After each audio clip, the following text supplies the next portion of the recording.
Hey guys, welcome back to episode 6 of the Franchise Tag Podcast. We got Elijah back from the dead. No more Creed Humphrey-Ball joining us. And we're going to have a bit of a longer episode this time probably. We got some deeper topics to talk about. But we'll start out going over our pick'ems from last week. I went 9-5 to make my overall record 44-34. And my lock was correct, finally, for the second week in a row. So not finally, but... Yeah, I went 8-6 off my picks, and my lock also won, which completes my streak of 5-0 for my locks. I'm just kidding. Don't I lie to wish the I was people. 5-0 for my Don't lie to the people. Yeah, I'm only 4-1 though. No biggie. I'm 3-2. I don't want to talk about the Chargers or the Yeah. Jaguars. Do you want to kick us off with some of the games from last week? Yeah, the Bears and Commanders game. Justin Fields has arrived finally. We spent a while in the offseason looking at him, hyping him up, thinking he was going to be great. He fell flat on his face out the gates. And I don't know what to think. I don't. Because I was so sold on him being good because he looked good last year, and then he came out of the gates flat. And now he's looking good, but I don't know if he's going to keep looking good. And so I can't say that I'm fully 100% on the Justin Fields hype train. He's going to have a great season, and they're going to win a ton of games. But if they keep playing winning football and their defense keeps being okay, when I was watching that game, I saw the defense just kind of eat up that offensive line of the Commanders a Yeah. few times, where they would just destroy whatever the Commanders had going. And if they can keep doing that, if they can keep having that momentum and doing well, I think we're looking at a good team, and I don't think they'll be in the Caleb Williams sweepstakes like they were just a few weeks ago. like they were before they played the Completely coming out. Commanders. Well, I mean, they showed some life, I guess, against the Broncos, but yeah, the first couple of weeks they looked like they were tanking as hard as they possibly could. Now, on the topic of Justin Fields, about week 2, I dug up some stats from last season. I wanted to try to make some sense of what the hell I was seeing and why it wasn't matching what we had all predicted in the offseason. And so from that, I came away with a little bit of stats, and I never worked it into an episode, but I think that now is like the perfect time, given the fact that we just saw him have a successful game, and now we know what that looks like in 2023. So, just want to recap with some stats from last season. These are overall season stats. This isn't when like he actually was good, and they were using him correctly in the second half, but I wanna try and see if we can come together to have a definitive thought on what I've gathered, because as you just said, we don't know what to think moving forward. But what I do know is last season, in a stat that is deemed team pass block win rate, the Bears were second. And to explain that stat, that would mean that the Bears were the second best at holding off defensive linemen for more than 2.5 seconds. They were second in the league to the Chiefs. The Chiefs had a 75% win rate, and the Bears had a 68% win rate. Now, just to give you some, knowledge on the stat, 30th was the Cincinnati Bengals with 50. Accurate. So, yeah, big gap on that, and very accurate.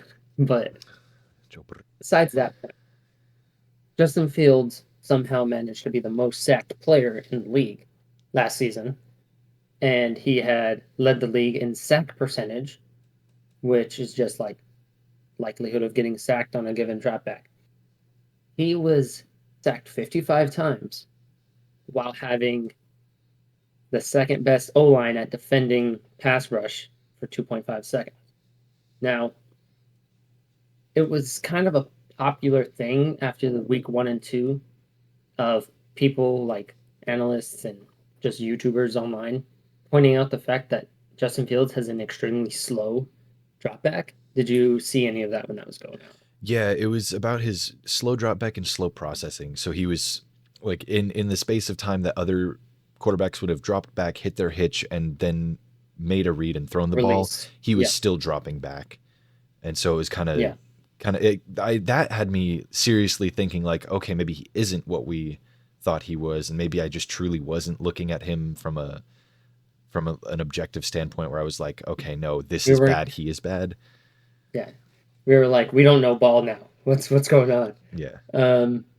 Now, the issue with his drop back is that on average, just over a short little sample size, he drops back and takes about 2 seconds. You are taking your 2 second drop back, and now your offense, which defends really good for 2.5, has now defended for the full 2 seconds, and now you have 0.5 seconds to make a read. And that's not that big of an issue, but when quarterback play is heavily dependent on drop back speed and planting the back foot at a moment where the first read should be coming open, and the fact that no offense really has like first read that's going to take that long. And so he's dropping back and he's ready to throw it when he plants his back foot, but the read's gone and it's already happened. It should have been, planted and gone. The window of Instead, opportunity it's like, is gone. He waited too long. Yeah. Yeah. And so then it's like he doesn't get to actually look at a first read. And if he does, usually it's the only one that he looks at. And he just stares it down until it's too late, or he has to scramble, or he's sacked. All of that. So knowing that, like, okay, he has a lot of time to throw, but he doesn't come away with a completion. He comes away with sacks. I went ahead and did a deep dive on the first 5 weeks. So, in week 1, Justin Fields had the 7th most time to throw. In week 2, he also was 7th. In week 3, he was 6th.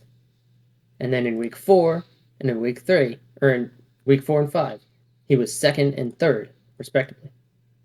So, he's still taking the long time to get that drop back and to get that throw. And on the whole season, he averages 3.0 seconds to throw, which when you compare that to like the top of the league, that's a big difference. And it's the second longest, and the only one who takes longer is Russ. We don't like Russ. But he's kind of shown that like hairless drop back, and when this continues to be an issue, and then Fields himself says like, oh, maybe it's coaching. Like, I think what happened is in the first few weeks, the coaches were like, oh yeah, over the offseason we evaluated and we want this to change about your drop back. So we're able to have you, hit these marks and these times. And when that happened, they probably are like harping on him like, yeah, because if you keep the ball too long, you get sacked and you don't do anything. And that just kind of locked him into the thinking of like, I need to hit my first read. And so he's just staring at the first read if it comes. Now,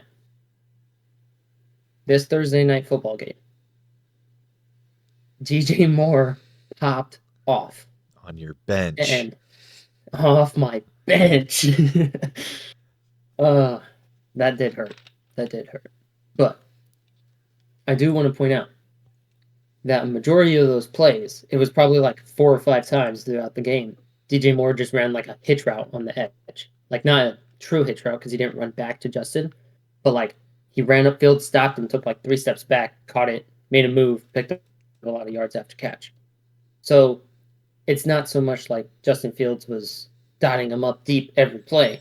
It was a lot of like after catch off of a hitch route, which is designed to be in sync with his drop back. Because now the coaching isn't like, we need to change your drop back. Coaching is like, we need to change our routes. We need to change our timing on the routes and all of that. Which there was also, this had happened, I believe, prior to last season for Jared Goff, where the team didn't like his drop back, and so they made him switch what foot he had in front of him when beginning a drop back. So he received the ball, out of shotgun with his right foot forward instead of his left. And that just allowed him to plant harder and take one less step when hitting his 3-step drop. Fields, they wanted him to do that to start off this year. He did do that, and now they've just kind of meshed him doing that, having that one less step, along with his timing on throws, on routes that are beneficial to hit. And that's not to say that Fields hasn't been throwing deep in the past few games. Because another thing to point out is through the first 2 games of this year, his percentage of plays where he threw further than 10 yards, 10 air yards, that's all, just throw past the sticks, was 19% of throws. Last season, it was 38. And the season before that was 40. So huge drop off in terms of the first 2 weeks when they were like, don't throw it deep, Justin, throw it short. And here's these routes that are super deep, but they're not giving him the time to hit them because they weren't syncing him up with his actual drop back. And another thing we saw last season was, okay, well, our offense sucks and we're going to have like the first pick. So let's try to maximize what we can and try to win some games. They didn't. But they did maximize Justin Fields. We saw him have a good end of his year. We were all hyped about it. We all projected him to be great this season. Instead, they just rewinded what they did. Instead of like, oh, we're going to keep getting him outside of the pocket. We're going to keep designing runs for him. We're going to keep doing play action off of those designed runs. And instead, through the first 2 games, they ran 11% of plays were play action compared to the previous season of 34%. And how many times on those plays did he get out of the pocket on a designed play? Only 8%. Last season it was 26. So through all of these stats, we're seeing at least cutting in half the tendencies that made him good last season. And so that's just through the first 2 games, arguably the roughest looking games we saw from Justin Fields. The Chiefs one's kind of a wash. They were down so big. It was such a rough game that's not normal play calling. You're down such a hole. You're going to be hugging it deep any chance you get and all that. Well, if you were to look from those first 2 weeks as to what changed, here's a little fun stat. Attempts behind the line of scrimmage, week to week. In week 1, it was 13 attempts behind the line of scrimmage. Week 2, 8. Week 3, 4. Week 4, 5. And week 5, 4. So after the first, arguably week 3 is another wash where it's like it's not really telling much because they can't throw it behind the sticks, behind the line of scrimmage when they're down so much. But you can look at in 2 weeks, 21 passes behind line of scrimmage, and then the last 2 weeks, 9. They changed that tendency a lot. And they also changed his attempts beyond 20 yards, which isn't so much scheme, but I mean, they're dialing up deep shots that are in tune with his, like they got the fakes, they got the double moves at the right point in time of his drop back where he gets to read the safety, where he gets to read, did he just beat that man coverage? All of that. Well, attempts beyond 20 yards each week. 2 in week 1. 4 in week 2. 7 in week 3, again, that like blowout loss. And then 4 and then 6. So again, first 2 weeks, you had 6 total. Last 2 weeks, we have 10 total. So another significant jump in targets downfield. So we have all of those deep passes I just mentioned. 5 of those that were further than 20 yards past the line of scrimmage were touchdowns out of his 11 total touchdowns. And through the first 3 games, he averaged 5.8 yards per attempt.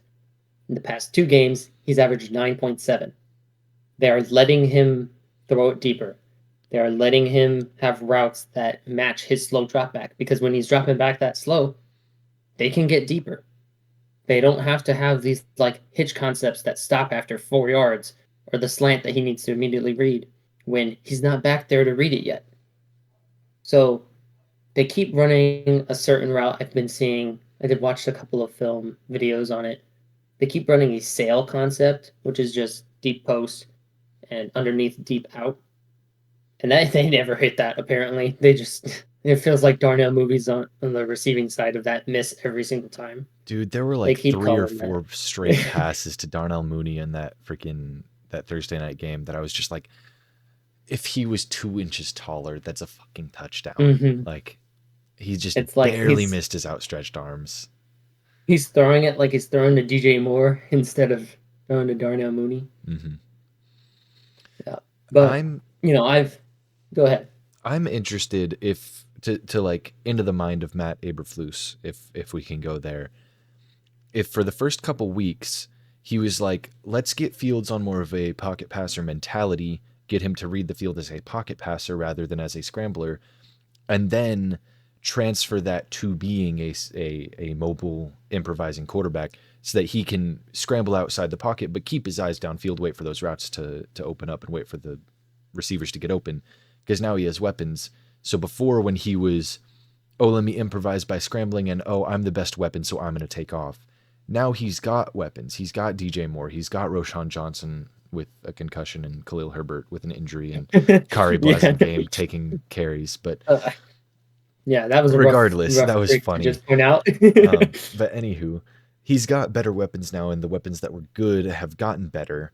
So I feel like, if Eberflus is a good coach, he was probably making Fields read the field as a pocket passer to then be able to scramble outside of the pocket and keep his eyes downfield and find a receiver, instead of just, oh, well, best opportunity is, or best chance of getting yards is me running with it because I'm Justin Fields, which last season was true. And we saw most of his big plays happen on plays where he would scramble, like the play against the Lions where he took it for a really long touchdown.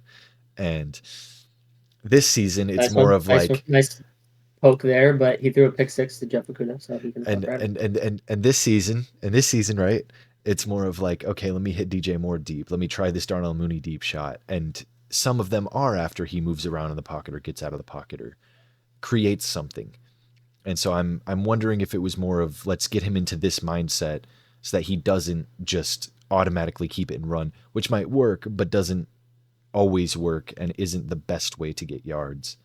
So I guess to play devil's advocate for the coaching, maybe they were doing that, but we probably won't know. I feel like the argument to be made against the devil's advocate there is, if they're doing that, do that in practice. Don't box in your quarterback during the game. Let your quarterback play the ball. Don't make him feel like he has to check these boxes or else he's in trouble, Don't like chew him out on the sideline, because instead of scrambling and picking up a first down, he should have thrown to the check down or this or that. He became very check down heavy in those first couple of weeks, and I feel like that might have been why.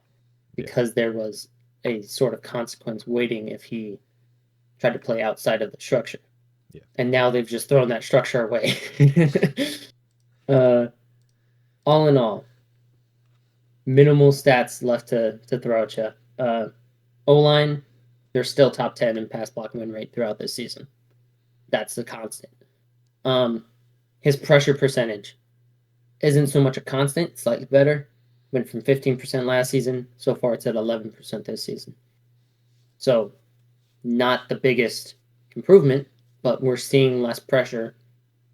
We'll see how that continues throughout the rest of the season.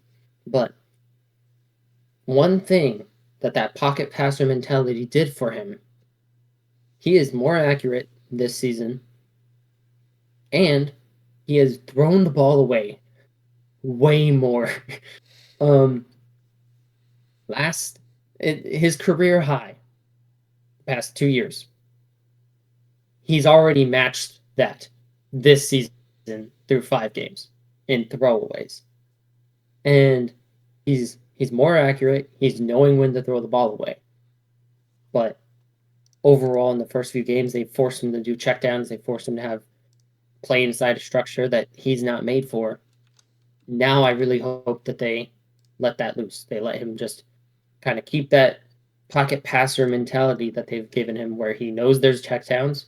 He knows that he can throw the ball away, because he really never did that. And that's why a lot of those plays ended in sacks, because he was never looking upfield to be like, okay, there's someone I can target on the throwaway. Now he's doing that. Those throwaways are something that I was seeing a lot of Anthony Richardson's college tape, where he would scramble towards the outside, but if he didn't think he could get more than like 5 yards, he'd just throw it away. He'd save himself the hit. And I haven't watched enough Anthony Richardson in the NFL to see if that is translated, but it was something that I really liked because it meant that he was keeping his eyes downfield, knew that throwing it was still an option, and hadn't completely tucked and become a runner. Because he was still keeping the option available to go, okay, that DB's like 7 yards deep. He's going to hit me after 3 yards. I could probably break the tackle, but just to provide, like, to prolong my health, I'm going to just dump this off, throw it away. And I saw that so many times because his receivers couldn't get open. But it just, I mean, just him having that as an option that not a lot of quarterbacks do. Not a lot of players keep throwing it away as an option when they've decided to scramble. And I think they need to. I think more quarterbacks need to do that, where they need to be like, okay, I could pick up 2 yards, or I could just throw it away and come back and play another down. Because, and especially when you're getting tackled for a loss on the sideline, like, just sidearm it, throw it, get rid of it, get rid of it down the field on the sideline. You're outside of the tackle box. Exactly. So you just get rid of it at that point. As long as it's past the line of scrimmage, you're good. On that note, Anthony Richardson and Justin Fields have some of the most like athletic looking throwaways. They'll be full out sprinting, and then they're gonna just throw a straight dart into the fans. Like some fan got a bloody nose from several of these passes. I just know it. But yeah, I just want to wrap up the Justin Fields section by saying, like, he's gotten better. He's not gotten as good as we were hoping to see throughout 5 games of this season. He's not in MVP talks, but more accurate. He's throwing the ball away. They haven't designed many runs for him, so we don't know how, if there's any improvement in that regard. But he's got wide receivers now that he can trust to gain yards after catch. Cough, cough. 3 hitches to DJ Moore for God knows how many yards. But he has open wide receivers. And Darnell Mooney isn't against friggin' Pat Surtain. He's not going to be shadowed by Sauce Gardner the whole game. So they stand a chance still. It's not like our hype's going to go, wash under. We just really need to see what the coaching does from here on out. I think at this point, all we need to see is consistency. We've seen them be good. We've seen them be bad. We need to see them keep being good. And I think we can move off of the Fields deep dive. We've talked about that for nearly 30 minutes now. So we'll get into a bit of a smaller deep dive that I have. I want to talk about the Patriots right now. And I scripted this out at 2 a.m. last night. So forgive me if this is bad, but I'm going to read it straight from what I wrote, because those were my exact thoughts at 2 a.m. And we all know that's the best time to have those thoughts. Everyone knows. So I wrote, Billy Boy got complacent because of Brady. He was used to having a stellar quarterback that could turn scrubs into stars. Mac is not that. The offense needs weapons in order to give Mac a shot. And defensively, and that was basically the end of my thoughts on the offense, but also that offensive line is not good and injuries are screwing it over. And then the run game is not good, and bringing in Zeke didn't help it. And then I thought it would. Defensively, they've always been stronger than on offense, but injuries again have just been screwing them over this year. I don't think they've had a week where they haven't had a starting cornerback out, and that will continue. And without a really good defense, the flaws of the offense are way more evident. And it was always like that with the Patriots, even with Tom Brady. But Brady could mask some of those offensive flaws, and Mac is just not that good. Like, I think he is a quarterback who can win. I think he's a game manager. I think he's a Kirk Cousins, Like, he can be good. He can be very good. But he's not going to be a Mahomes, a Brady, like a true game changer that it doesn't matter what offense you put them in, they're going to succeed.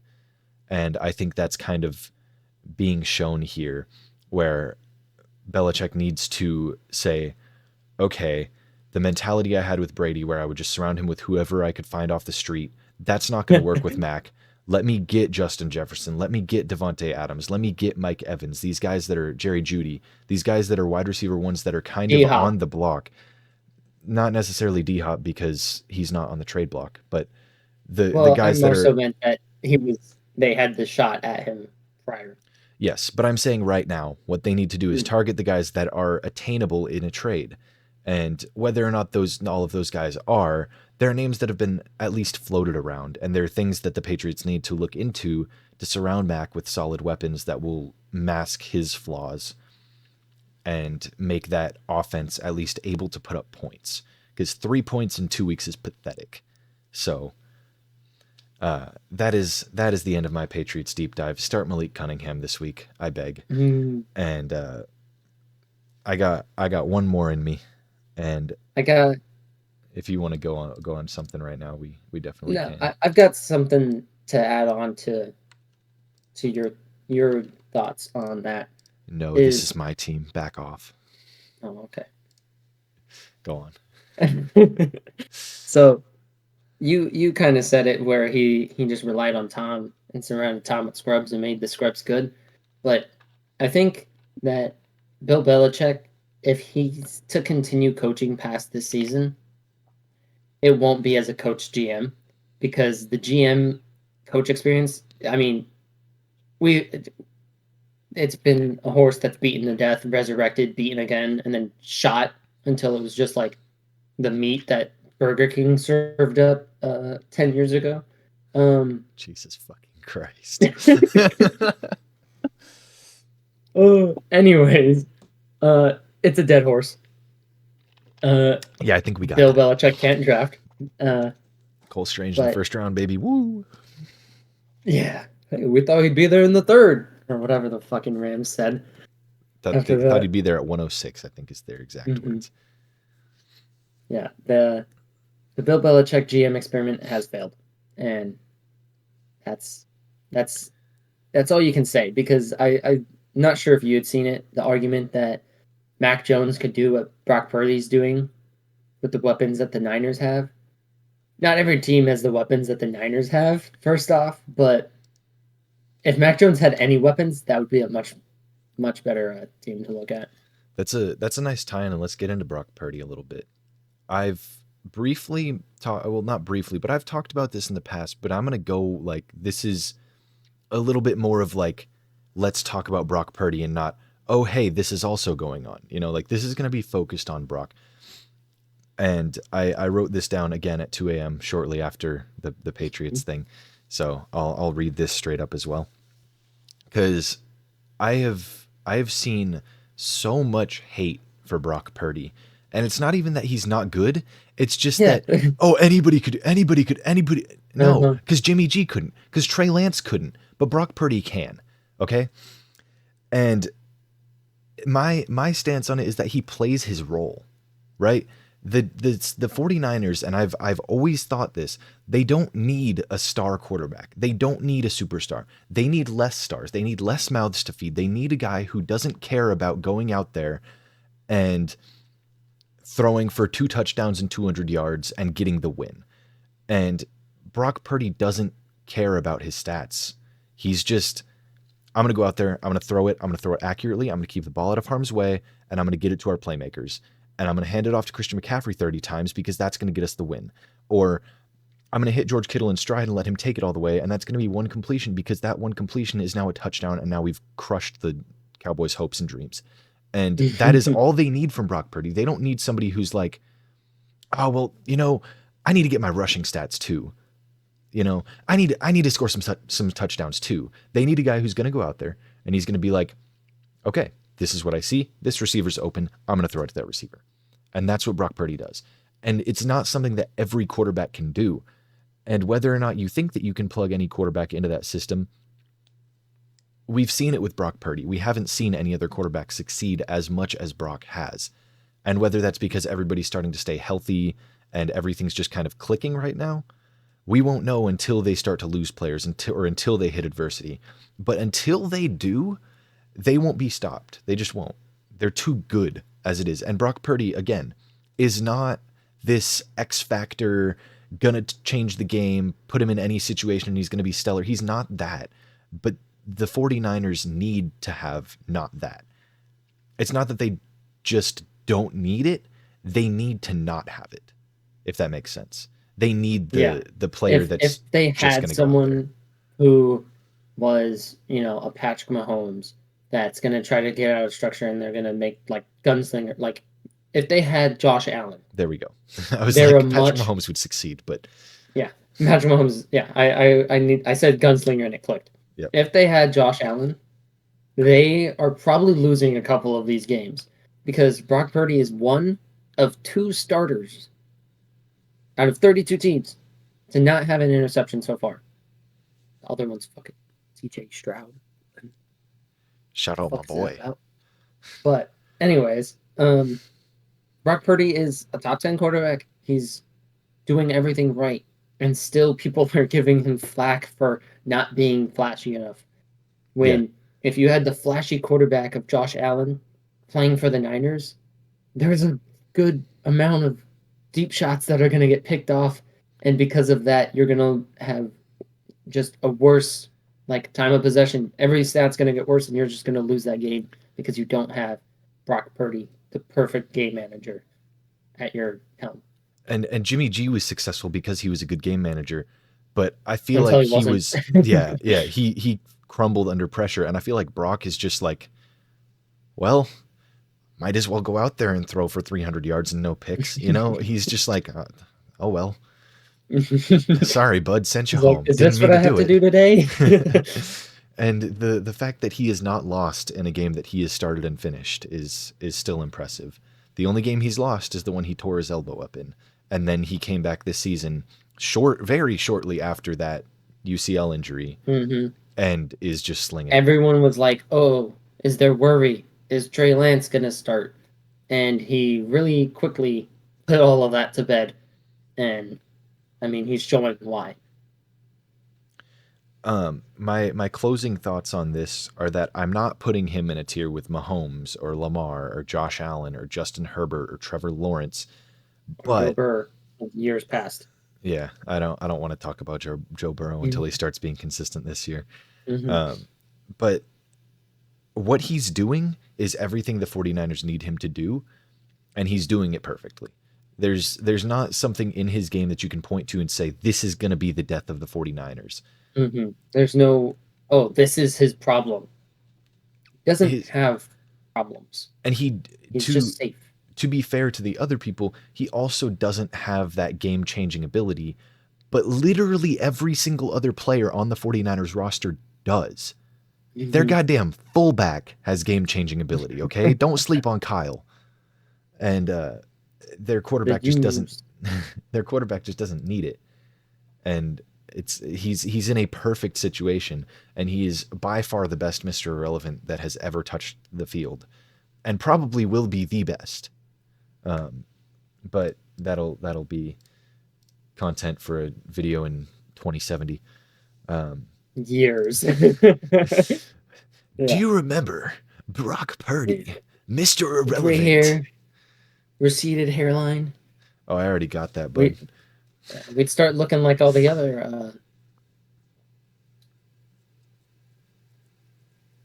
Man, Sports that analysts on was a this perfect website. time for you to cut out. Anyways. Like we start looking like all the other.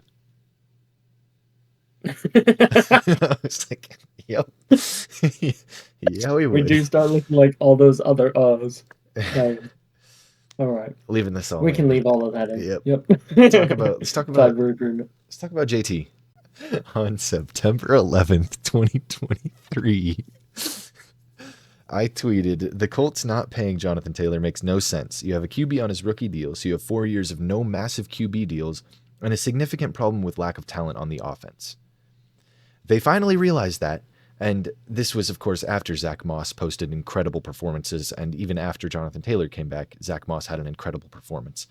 But either way, now they have another playmaker on that offense, which is extremely smart to help that team with Anthony Richardson on a rookie deal, who is now injured. So yeah, it's going to be even better.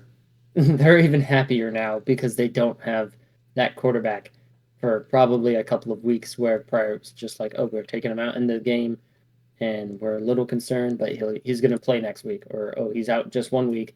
Now it's the first injury that's going to be extended, and now they actually have, the guy for them. For their offense, I'd say he's the guy. Because Richardson's unestablished. Pittman's pretty good. Pittman's solid. He doesn't have the aura. Look who's been. Yeah, he's solid, but he's not He's dependent on the quarterback at the end of the day. So you kind of look at that versus JT, who, as long as the O-line plays semi-decent, he's going to make plays. It's something that comes at a good time for them. Last week in the very short episode, I talked about how Puka Nacua might take a small step back, and that was with Cooper Kupp coming back, and he did. And in the future, Kupp will still be the number one in this offense because this is Kupp's first game back from injury, so this is going to be the most limited he's been, or the most limited he will be until he gets another injury, if that happens at all. So, save for injury, that's the most limited he will be this season. And he did outpace Puka in catches and yards, but Puka still had 7 catches, 71 yards, and a touchdown. Kupp went 8 for 118. And they both ate. They both did very well. And that was something that I wasn't sure if it could happen. That was something I talked about last week where I was skeptical about Puka's effectiveness. And we'll still have to watch for future weeks to see if he's still as effective. But so far, it's looking like Puka is still in the Offensive Rookie of the Year race if he's going to keep up this solid, very solid wide receiver 2 performance that he's had. Yeah. We thought he might slip a bit, but in terms of targets, he's still getting targeted all the same. Now he's just obviously less of the, deep guy. That's going to be Kupp's role. Kupp's the one. So we're going to see that yard drop off, but he's still consistently getting those targets, and he's still consistently bringing in catches from them. He's certainly someone that I don't think is going to, start having goose egg games. And I mean, as you said, Kupp's most limited in this one, and Puka had 71 yards, which is his lowest on the season. But I do see him not just. He's going to keep getting targets. He had 11 this game. Last week without Kupp, he had 10. So I think consistent, you're going to see him getting about 7 to 10 targets a game. You'll see how many yards come from that. But he really does seem to be a really solid number 2 for them. So much so that they decided to trade away Van Jefferson and lose more wide receiver depth because now Kupp's back and they have Puka. And so they're going to have a decent, if not great, passing duo or receiving duo. I think it's going to be similar to the Seahawks with DK and Tyler Lockett in years past. I don't know how much of it this year has happened, but in years past, it was always DK is consistently the wide receiver 1, and then Tyler Lockett will have this 2 to 3 games a year where he posts 10 catches for 200 yards and 4 touchdowns. And that's going to be the same with Puka, where he's just a consistently very good wide receiver 2 who's going to have a lot of catches, a fair amount of yards and a few touchdowns. But every now and then he'll probably have a game where of his 10 targets, he catches all of them and gets a couple touchdowns. And the fact that that's a possibility is good for his Rookie of the Year hopes. Yeah. Which, not the Rookie of the Year anyone had in mind. Fifth rounder BYU? Nah. Yeah. No one saw that coming. But I think I talked about this last episode, but you didn't watch it all the way through, so you don't know what I said. I basically said the only 2 true competitors for offensive rookie are Puka and CJ Stroud, and there's not really anybody else. Bijan is doing very well, but as long as he's still splitting snaps with Tyler Algier, he won't be the offensive rookie of the year. And I just picked the wrong quarterback for my offensive rookie of the year. It's my bad. Picked the wrong. Did you say quarterback? Bryce Young, or did you say? Yeah, I said Bryce Young as it's my dark horse little guy. Little guy plays big. Yeah, did that work out?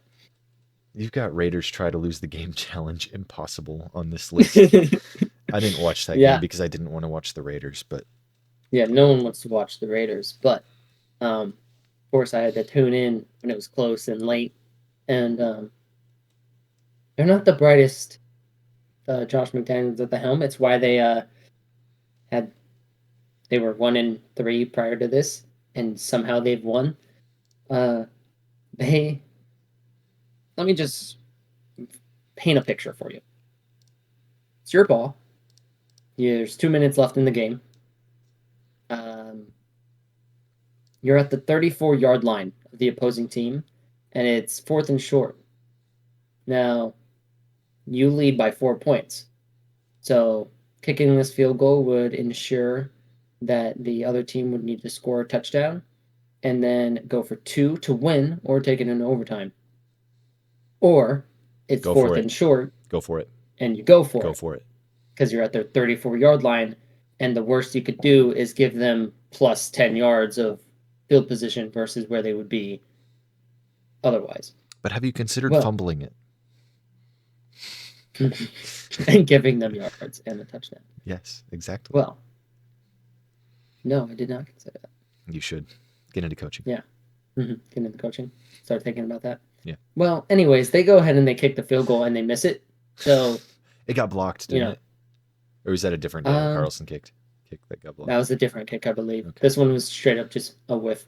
I clicked into the play-by-play on ESPN Fantasy a total of 1 time, and it was to see that a Daniel Carlson kick had been blocked, and that was the only thing I saw on that play-by-play, and I was like, sounds about Raiders. Yeah, it was. I believe the block was in the first half. That makes sense.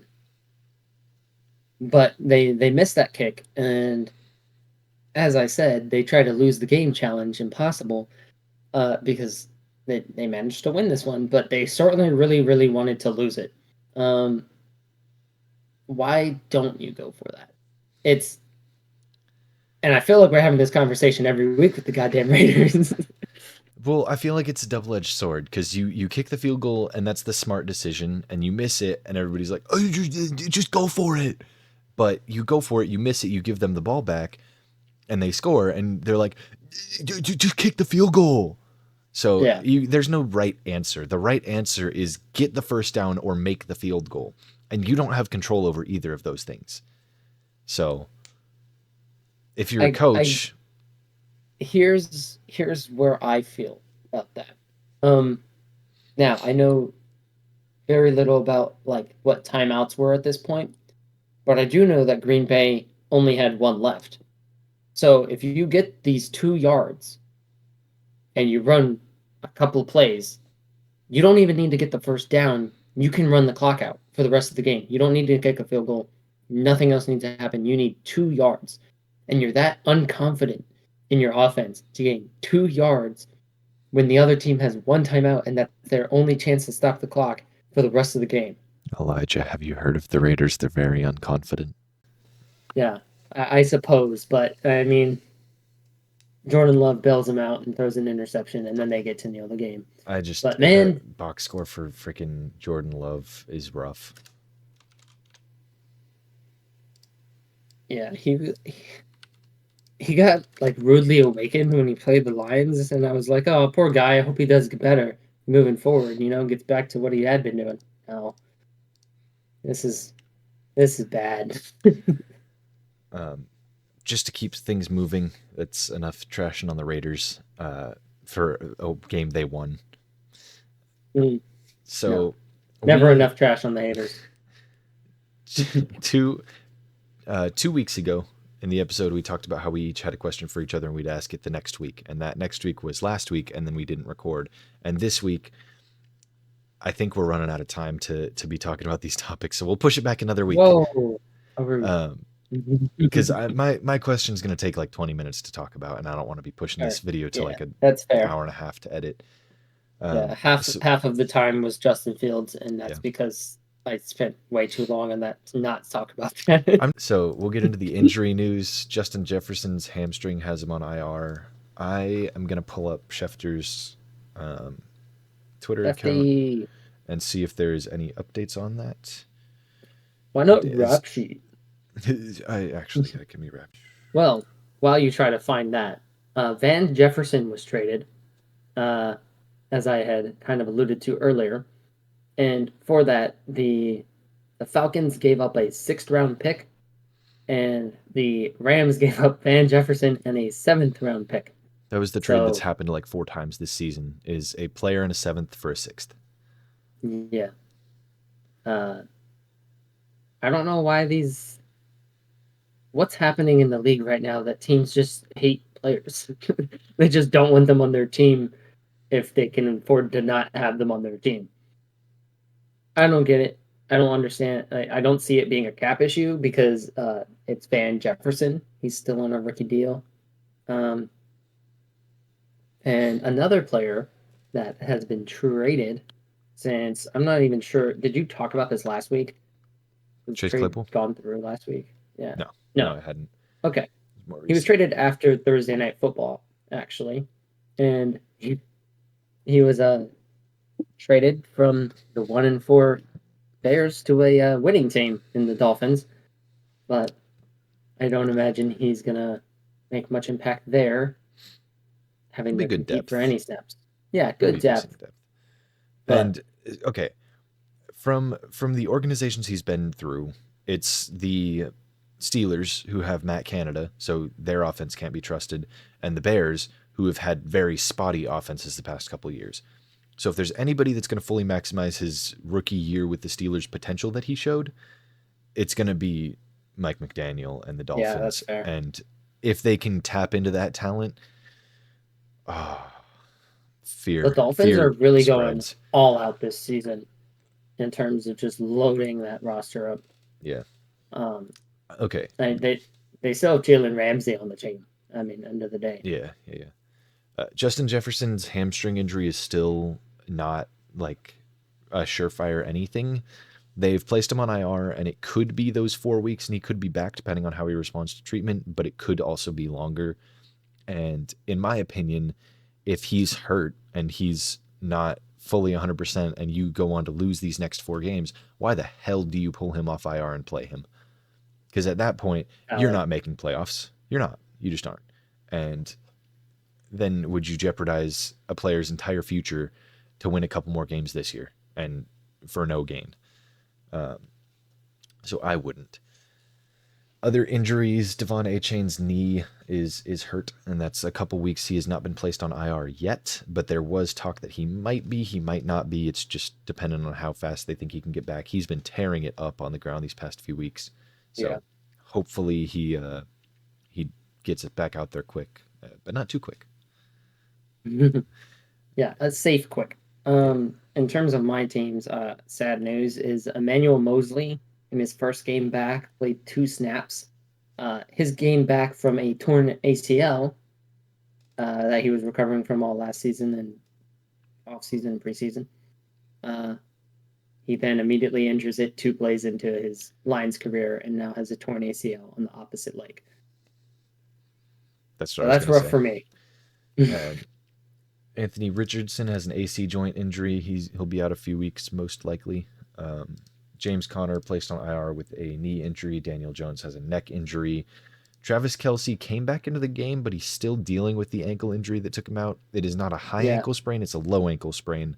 So probably more of a day to day thing. yeah, But and he did participate in practice today, as of recording 10th. full So or, limited. yeah, probably going to play. I mean, it's Travis fucking Kelsey. Yeah. But there's always that little bit of will he, won't he? Especially on a Thursday night quick turnaround game, he may Hmm. be limited if nothing else, which is kind of scary for Travis Kelsey fantasy owners such as myself. Yeah, you're. And then Matt Milano out for the season with a fractured leg, which is unfortunate. Yeah. And that is, I believe, all the big injury updates that we have. Then we'll get into bingo, and then we'll finally get to stocks, which I could not be more Yep. excited about getting into. But let's Took us go. kept you waiting, huh? Let's go to bingo. Um, so as far as my bingo sheet, it's not looking good. It really isn't. Trey Lance did not come in when they pulled Dak at the end of the game. It was Cooper Rush that came in, so that's not good for him throwing more than 100 passes. The single game passing yards record being broken, that's still a possibility. I mean, high powered offenses and such. Michael Thomas playing in 10 games is looking fairly doable. Plausible. Yep. He's still playing. He's still active. Still doing well. I have my first impossible one. Jonathan Taylor not suiting up for the Colts. That happened, and the 8 game winning streak for a non undefeated team still very real with the Chiefs and such.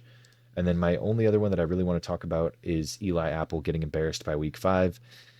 He was not. So that one is also a no go because it is past There week was 5. no big enough disappointment. than not seeing Eli Apple embarrassed. Unfortunately. One thing I do want to point out in terms of your bingo card is your DTR. Not out of the realm of possibility. He had 36 attempts He did in have his some one start. passes. Yep.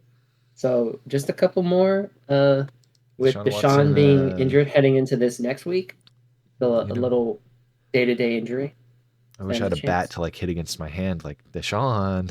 You We need really, those DTR passes. this ain't good enough for you? Let me grab a lightsaber real quick. Anywho, uh, yeah, anywho, if that's all that you had to comment on for your... yep. All right. Also, a setback for the Cardinals going on that 2-win game streak. Can happen at any That point. would have It's been two last fucking last week's games. news, but whatever. Now ones for me, which are looking pretty rough. Terry McLaurin, 10 plus TDs. He has one so far. Thanks a lot, Sam Howell. Slamming Sam, I baby. I hate you. Next up I ma'am. is Commanders win division. Sam, I hate you. And anything of mine that has to do with tight ends, wrong. Dallas Goddard, out of here. Gronk's tight end TD record, uh, that's gonna be tough.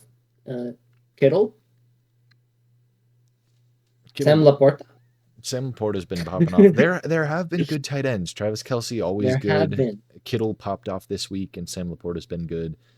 So just to the tune of possibility. a 17 touchdown year. Difficult. Yeah, very difficult. Rookie with a 12 plus sack year. How are the rookie edge rushers doing? Um, Tyree Wilson, Will Anderson, not great. them homies. Let me look at Zach. In the meantime, Yeah, go ahead. Carry on. let's Do you see. know anything you see? All AFC teams that made the playoffs last year do it again. The Chargers and Bengals are not looking great for that, but the other ones look pretty good. Mm, And then no NFC team keeping the same seeding. The Eagles probably won't be the one seed if the 49ers keep being as hot as they are. And the Eagles have looked beatable. That's something that I've been saying a little bit, that they haven't definitively won games like the 49ers have. So yeah. And CMC is killing my no running back goes for over 1,500 yards because he's doing quite well. So Jalen Carter is the best D lineman with 3.5 sacks. Best rookie. Could happen. So there's that. Could happen. Could happen. I think Needs to pick it up a I little think bit. it's time. Could Is it time? I think it's time.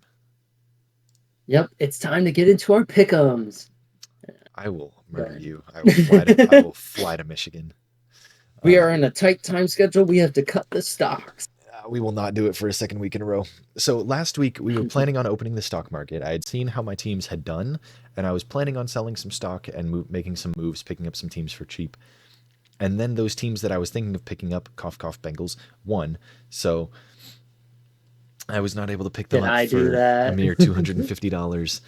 And yeah, but I have moves planned. I don't know if you've looked at it and made your moves planned at all, but I know what I'm going to be doing. You can go ahead and open us up and restate the rules for the audience. Okay. So we've already kind of gotten past like the basic information part, but the team values are the win percentage, rounded to the nearest or rounded to the nearest 25. Currently it's just automatically rounded just because of the amount of wins is still low enough that it'll be even, I believe. I don't think we had any issues with it so far. And then during the initial buying period, so after preseason week 4, we were able to purchase 1 share of a team. That is now extended to 3 shares of a team, and that is total overall owned. It doesn't mean that we can purchase an additional 3 if we already have one. It means that in total we can own 3 shares of a team. The limit will be increased to 5 shares per team per member after regular season week 8. but that is not around yet. That's coming up in a couple weeks here. And then uh, basically the only other thing is that day trading is frowned upon, but not downright forbidden. And I have not looked into it enough to have any day trading moves here, and I don't have enough money to have any day trading moves here. But the first move that I am going to make is going to be selling my Seahawks stock valued at $750 still, because they had their bye weeks. They're still 3-1, so they're still 750. So now in my bank, it has gone from 150 up to 900. And then I do not have the Seahawks anymore. And with those $900, if you want to do your selling first, you can do that. No, you can do your sell and buy. Okay. Same. With some of the money from that $900, I'm going to be spending 400 of it on one share of the Bengals stock. I'm not fully sold on them, so I'm not going to dump all the rest of my money into it, but I think that they can win a couple games coming up and make me a little bit of return on my investment. So investing 400 into the Bengals. And now that makes my bank account down to 500, and I am going to be leaving it at 500 going forward, at least until next week. I may make some more moves. I just want to give myself enough money to consider doing some things in the future weeks. All right. So, good moves from you. You kept your bank at a hefty amount, just like I did off of Rip here. Now, I have the Rams, who are getting Cooper Kupp back, and they are already up in value from what I purchased them at.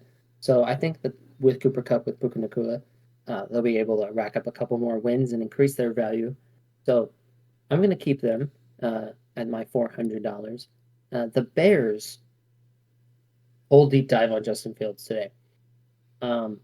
Bears next week, I believe in their matchup. That's where I'll leave it. I'm going to go ahead and double up on my ownership of the Bears, just like my name was Aaron Rodgers, and go ahead and double up on my stocks there. So now I have $400 into Bears stock, spending another $200 to purchase it, and my bank account is at $250. Now the Lions, my team of choice, my not alma mater, but whatever, my banner that I wave. Team. Yeah, sure, whatever you want to call it. The Lions are playing great. Currently tied for second most value out of stock.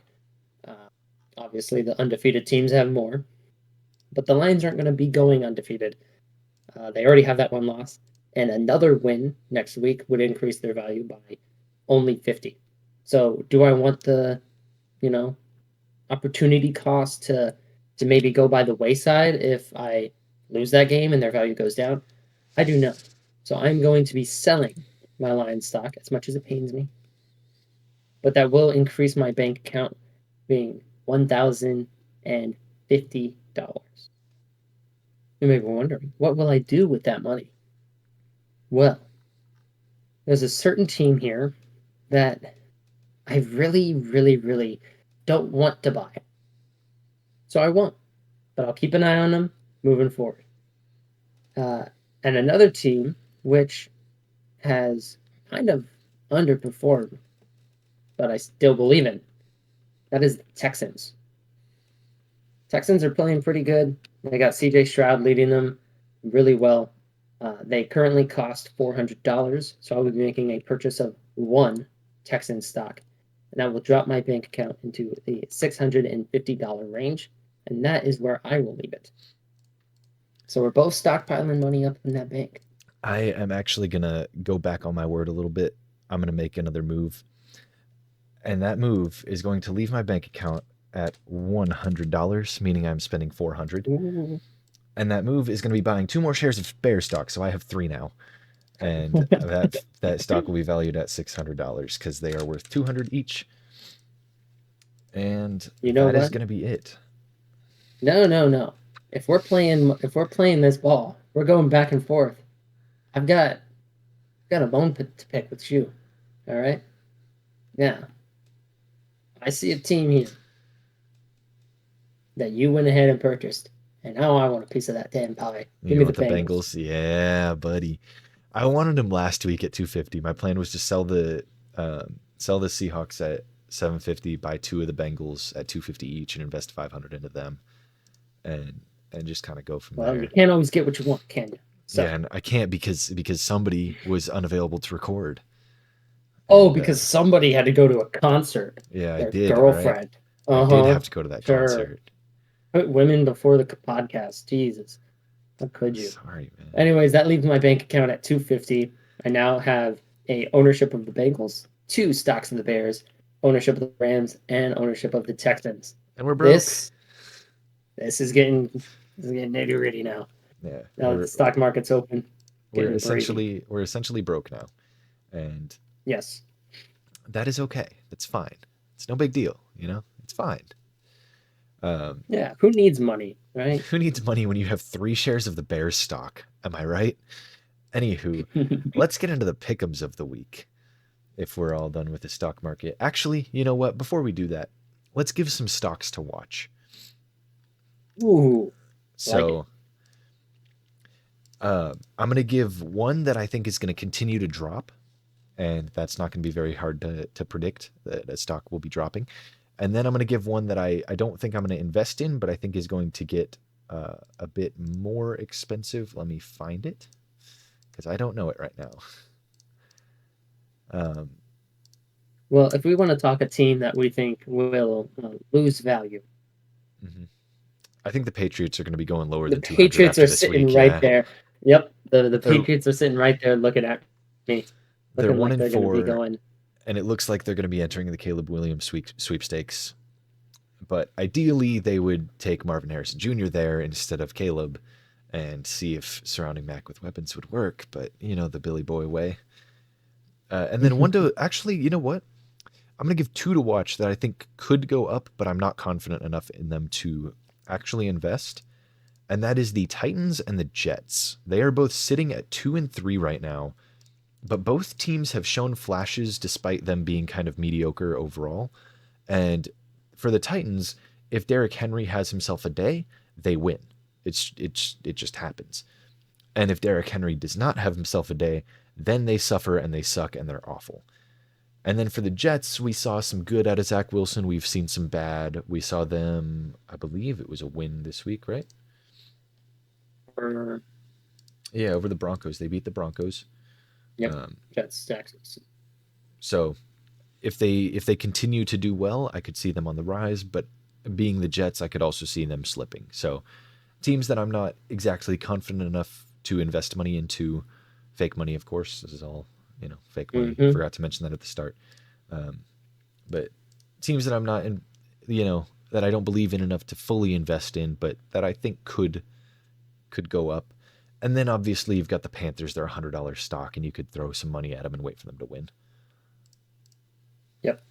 Um, that was actually going to be the stock I focused on because they have a bye week in 2 weeks, and the next week uh, on the docket they play the Dolphins. So might be a team to look at coming off of the bye week, but I ain't going to be looking at them soon. Yeah.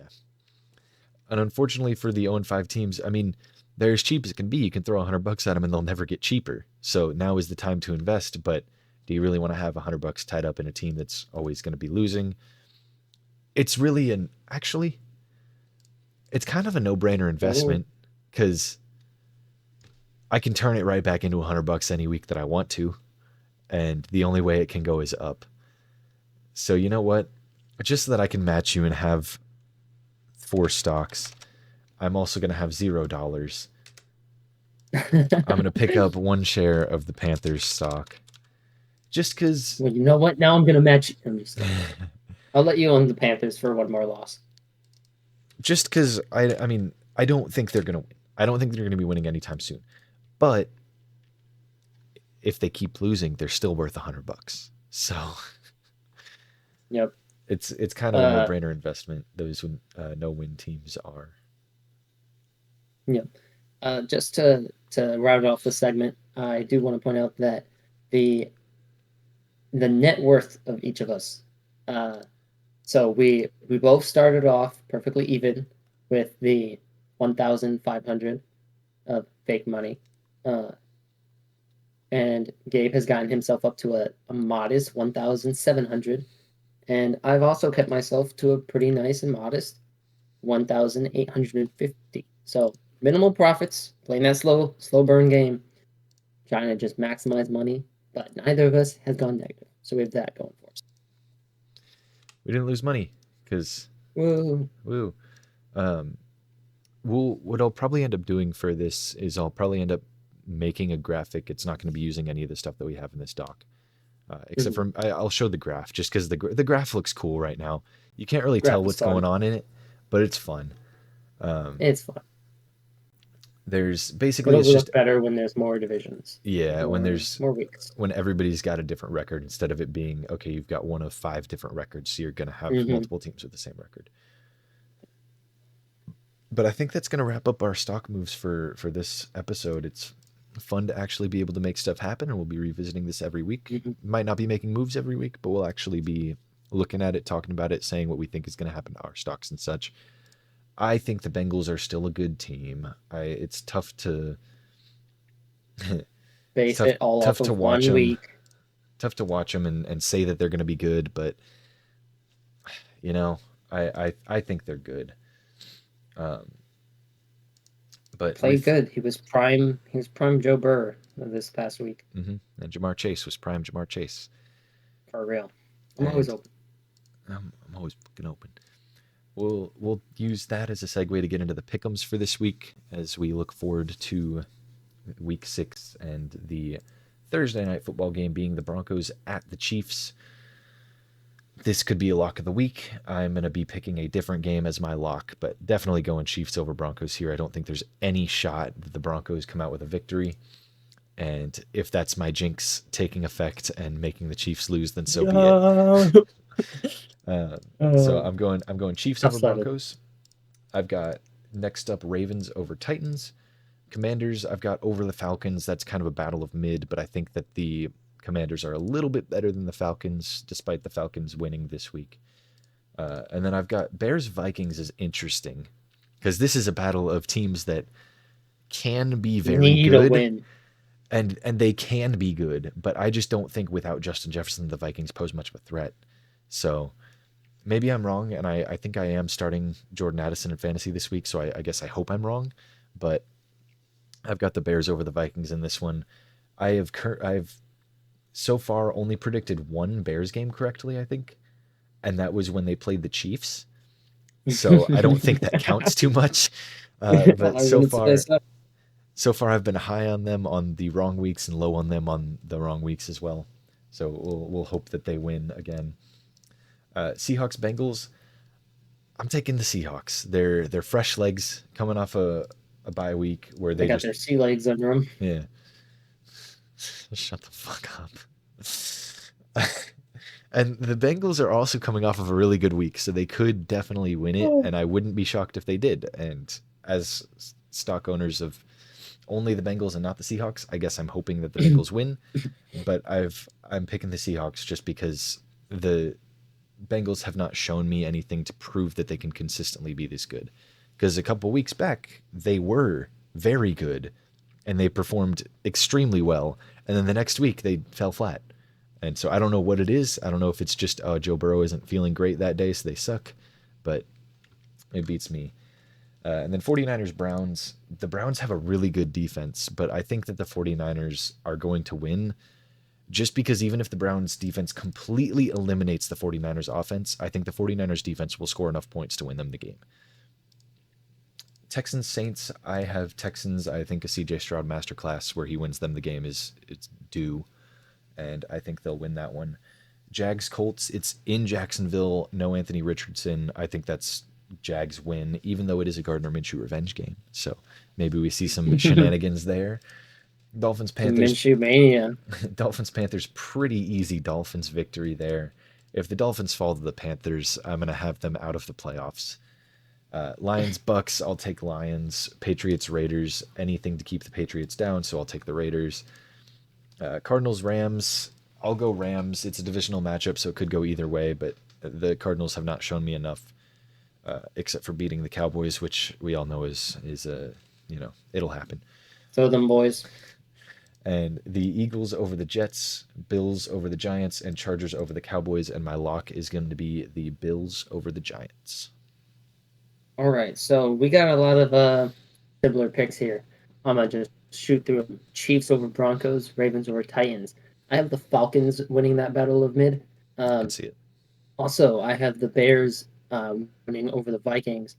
A lot of it's what I just pointed out. The Vikings have a horrendous secondary.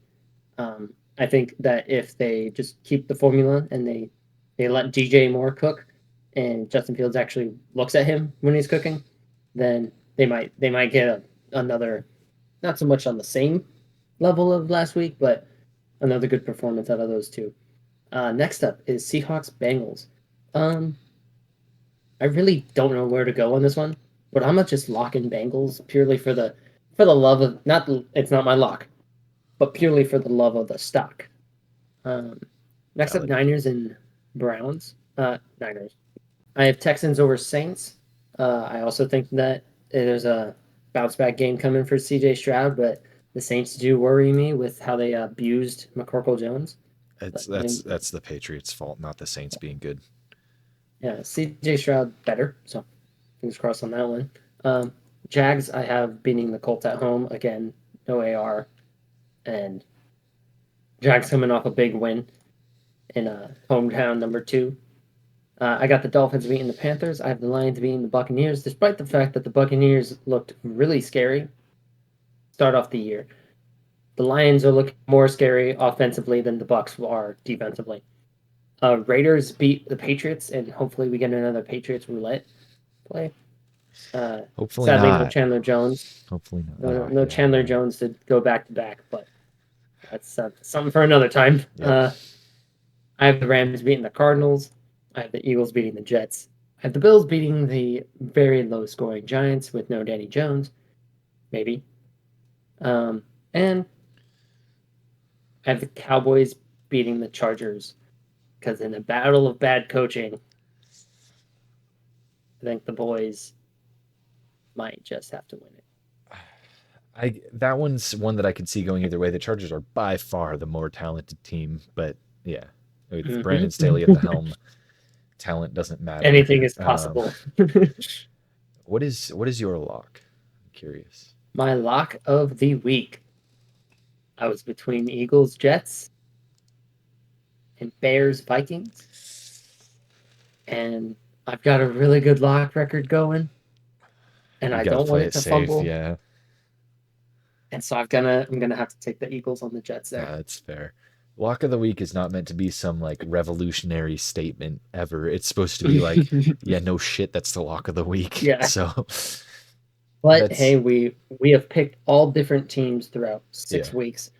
6 weeks, Neither of six us has different picked the teams. same team, and we haven't picked the same team twice. So I think that's pretty good to go by in terms of being Inevitably, accurate. inevitably, it'll happen eventually. Especially with some bye Mm-hmm. weeks coming up where we'll Jesus Christ. I'm just looking at my initial predictions for week 7. I had the Vikings Oh, beating the it's so wrong. 49ers. It's so How the fuck did I have the Vikings over the Niners, dude? What? Anywho, let's not think on that. Um, yeah, and it's bound to happen where we'll either have the same lock in the same week or we'll pick another team that we've already picked. But so far through 6 weeks, 6 different teams being yeah, the month and locks. a So half. I I think think we're that's at a pretty good pace there. impressive. Yeah. Um, I think that's gonna just about do it for this. Got our pick'ems and our locks in. Thank y'all for watching. Let us know what your locks of the week are, as always, in the comments. There was one actually thing that we didn't really mention, and that was just our bingo sheets are both kind of just unlikely. Not gonna happen. Yep. Yeah, there's a lot of things on them that just don't seem like they can happen. As unfortunate We as will that is. refine for next year. Yeah, We next will season. make more likely ones. But we were kind of just going like, oh, it's gonna be a record breaking year, left Yeah, and right, and no. I think we were treating it more as like bold predictions rather than bingo. Uh-huh. So, Yeah, more than um, like, oh, we want this to win. Like, no, yeah, none of these are happening. we want it to be fun. But yeah, thank y'all for watching. Like I said, let us know locks of the week and everything in the comments. Give us suggestions, stuff you want us to talk about. Next episode, more stock stuff, and we'll have our questions for each other. So definitely tune in for that one. That one's going to be a good one. I promise we will finally get those questions asked. That is going to happen next week. If we have to cut some big segment, I don't care. We have to cut stocks. Okay, maybe not that. Stocks, come on. But yeah, we'll see y'all in the next episode, and take it easy. Deuces.